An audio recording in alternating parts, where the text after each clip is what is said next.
Hello friends, पिछले videos में हमने लोक उपक्रमों के संगठन के प्रारूप देखे थे। उसमें दो प्रारूपों की हम चर्चा कर चुके हैं, जिसमें पहला था विभागीय संगठन, दूसरा सार्वजनिक निगम और आज हम तीसरे प्रकार की बात करेंगे, जॉइंट स्टॉक कंपनीज या संयुक्त स्कंद कंपनियां।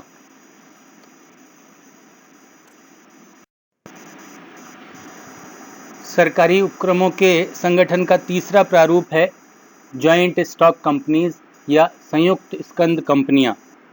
यह प्रारूप पूरे दुनिया में काफ़ी लोकप्रिय है।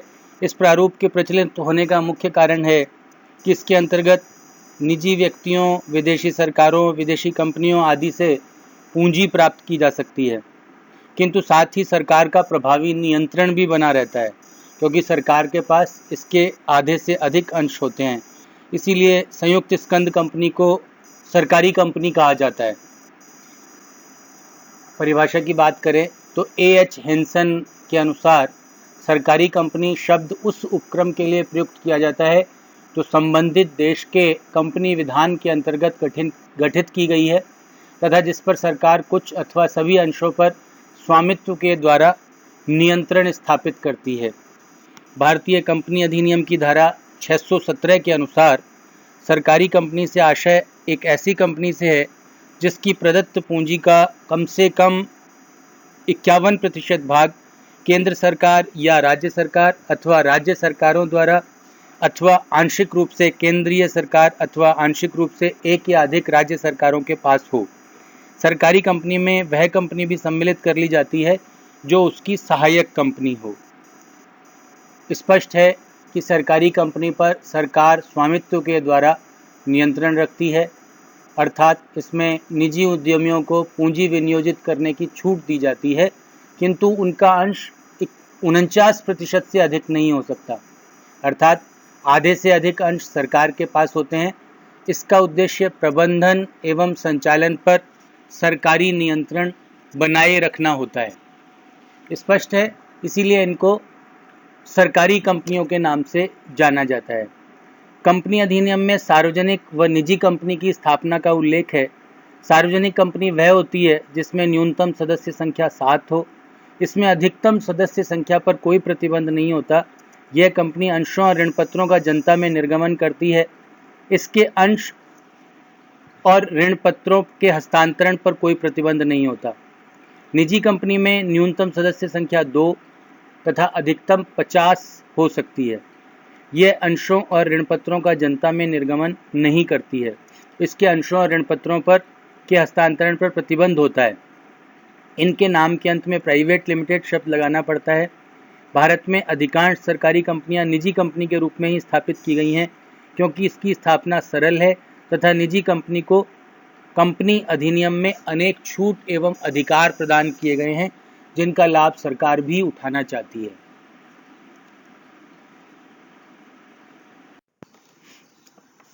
संयुक्त स्कंद कंपनी की प्रमुख विशेषताओं की हम बात करें तो सबसे पहली विशेषता है कंपनी अधिनियम द्वारा नियंत्रित।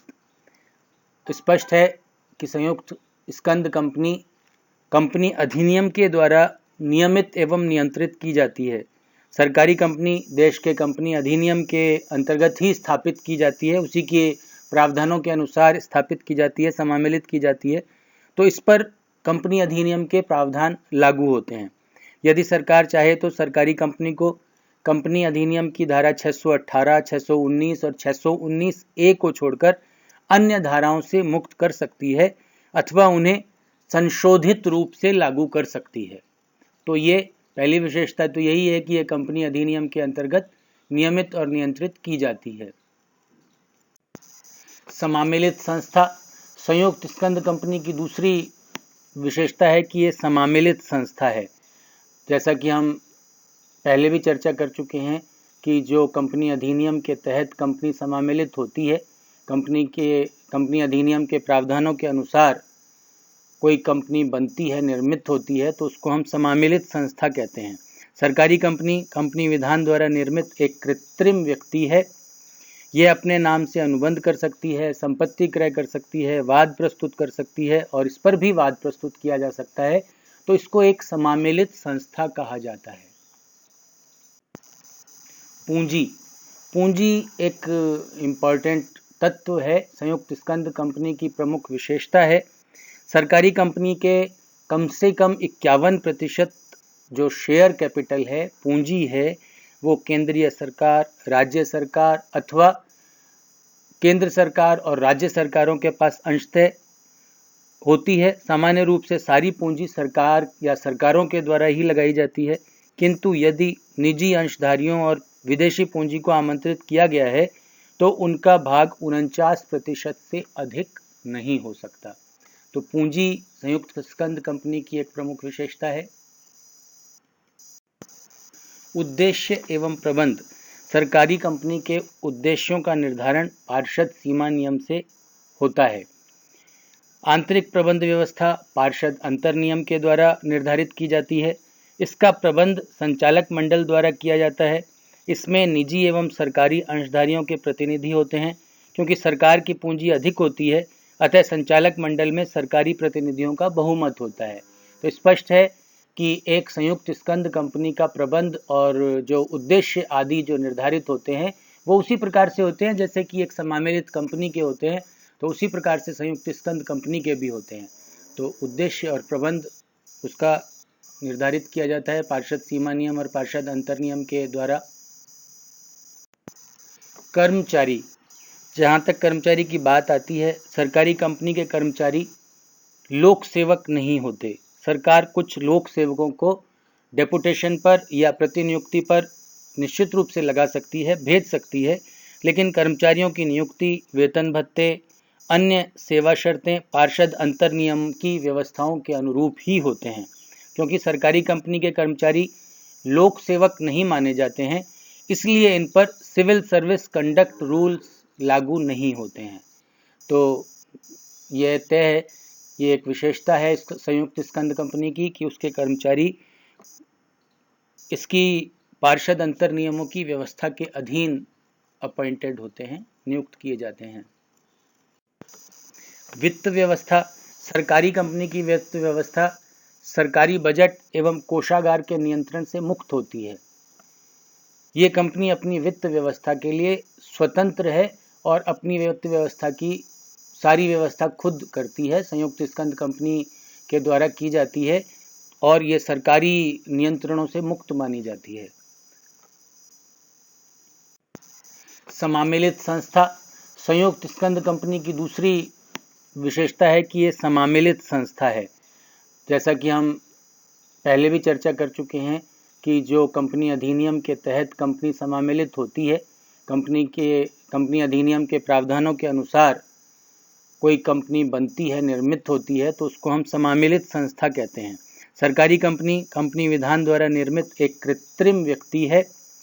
यह अपने नाम से अनुबंध कर सकती है, संपत्ति क्रय कर सकती है, अंश हस्तांतरण की छूट। सरकारी कंपनियां बिना विशेष कानून बनाए अपने अंशों का ट्रांसफ़र, अपने जो उनके शेयर्स होते हैं उनको ट्रांसफ़र की छूट दी जाती है और उस छूट के द्वारा ये गैर सरकारी कंपनियां बन सकती है, जबकि निगमों को गैर सरकारी कंपनियों के रूप में हस्तांतरित नहीं किया जा सकता है।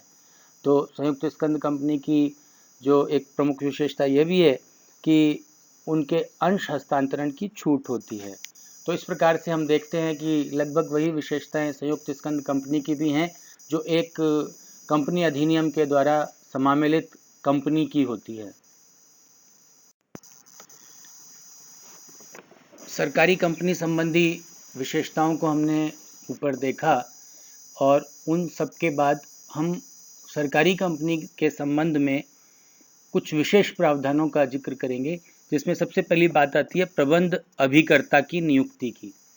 कंपनी अधिनियम की धारा 618 के अनुसार कोई भी सरकारी कंपनी जिसका निर्माण 1 अप्रैल 1956 से पूर्व या बाद में हुआ है, कंपनी संशोधित अधिनियम 1960 लागू होने के बाद किसी प्रबंध अभिकर्ता की नियुक्ति नहीं कर सकती और न ही अधिनियम के लागू होने के 6 माह से अधिक अवधि तक प्रबंध अभिकर्ता की नियुक्ति को जारी रख सकती है। तो एक सरकारी कंपनी प्रबंध अभिकर्ता की नियुक्ति नहीं कर सकती। अंकेक्षक की नियुक्ति धारा 619 अ के अनुसार सरकारी कंपनी के अंकेक्षक की नियुक्ति भारत सरकार द्वारा C&AG की सलाह से की जाती है। भारत सरकार का जो लेखापाल है, जिसको हम C&AG के नाम से जानते हैं, कंपनी के अंकेक्षण की विधि निर्धारित करता है तथा अंकेक्षक को आवश्यक निर्देश दे सकता है। वह खातों की परीक्षण कर सकता है, जांच कर सकता है। अंकेक्षक सरकारी कंपनी के संबंध में अपनी रिपोर्ट CAG को प्रस्तुत करता है। CAG इस रिपोर्ट पर टिप्पणी करने या उसमें कुछ बातें जोड़ने के लिए ऑथोराइज्ड होती है, जिसे कंपनी की AGM या वार्षिक साधारण सभा में प्रस्तुत किया जाता है। वार्षिक रिपोर्ट धारा 619 अ के अनुसार सरकार सरकारी कंपनियों के अंकेक्षण रिपोर्ट CAG की टिप्पणी के साथ तथा उसके वार्षिक प्रतिवेदन के साथ संसद के दोनों सदनों में पेश करने के लिए बाध्य है। यदि इन कंपनियों में राज्य सरकारों की साझेदारी है तो उन्हें भी ये रिपोर्ट अपने दोनों सदनों में प्रस्तुत करनी होती है। तो वार्षिक रिपोर्ट भी सरकारी कंपनियों को प्रस्तुत करनी होती है। कंपनी अधिनियम के कुछ प्रावधानों से मुक्ति। कंपनी अधिनियम की धारा 618, 619 व 619 अ को छोड़कर केंद्रीय सरकार सरकारी कंपनियों को कंपनी अधिनियम के शेष प्रावधानों से मुक्त कर सकती है या उन्हें संशोधन सहित लागू भी कर सकती है, किंतु इस अधिकार का उपयोग करने के लिए उसे सरकारी गजट में घोषणा करनी होगी। तो स्पष्ट है, कंपनी अधिनियम के प्रावधानों से कुछ मुक्ति भी सरकारी कंपनी को प्राप्त हो सकती है। नए संशोधन। कंपनी संशोधन अधिनियम 1974 की धारा 619 ब में कहा गया है कि कुछ संस्थाएं सरकार के स्वामित्व एवं नियंत्रण में हैं। ये संस्थाएं, जिनमें से कुछ प्रमुख हैं, वे हैं राष्ट्रीयकृत बैंक, जनरल इंश्योरेंस, भारतीय सामान्य बीमा निगम, LIC, जिसको हम life insurance corporation of India बोलते हैं, भारतीय जीवन बीमा निगम, औद्योगिक विकास bank, industrial development bank of India, औद्योगिक साख एवं विनियोग निगम, industrial credit and investment corporation, औद्योगिक वित्त निगम, इंडस्ट्रियल फाइनेंस ऑर्गेनाइजेशन। इन कंपनियों के लिए अंकेक्षक की नियुक्ति CAG की सलाह से कंपनी विधान मंडल, कंपनी लॉ बोर्ड के द्वारा की जाती है। तो ये कुछ नए संशोधन भी लागू किए गए हैं।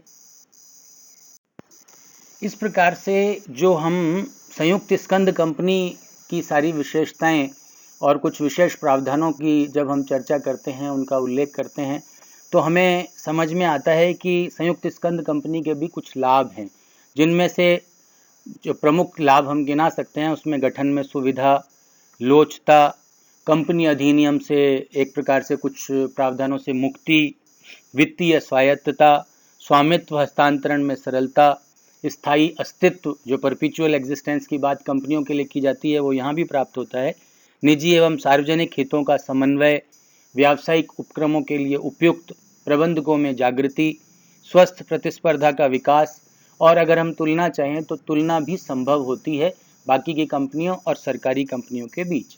तो ये कुछ लाभों की बात है, तो कुछ दोष भी इन संयुक्त कंपनियों में होती है। संयुक्त स्टॉक जो कंपनीज हैं उनमें कुछ कमियां भी हैं, जिसमें प्रबंध में शिथिलता, गोपनीयता का अभाव जो कि देखा जाता है, संचालकों का असहयोग, राजनीतिक हस्तक्षेप, जनता के धन का कभी कभी बहुत ज़्यादा दुरुपयोग भी देखा जाता है, स्वायत्तता नाम मात्र की पाई जाती है, होती ज़रूर है लेकिन वो कभी कभी तो उसकी स्वायत्तता बिल्कुल ही ख़त्म कर दी जाती है। संविधान और कंपनी अधिनियम के साथ कभी कभी इसको धोखे के रूप में भी माना जाता है। जन आलोचना से बचना। कुछ सरकारी कंपनियों को कंपनी अधिनियम से विशेषाधिकार और छूटें जब प्राप्त होती है और जो निजी कंपनियों को प्राप्त नहीं होती है, इन छूटों और विशेषाधिकारों की आड़ में ये जन आलोचनाओं से बचने का प्रयास करती हैं या बच भी जाती हैं। तो इस सब के बाद अनेक बार ये प्रश्न उठाया जाता है कि लोक उपक्रमों के लिए निगम प्रारूप को सामान्य स्वीकृति प्राप्त है तो फिर कंपनी प्रारूप अपनाए जाने की क्या आवश्यकता है।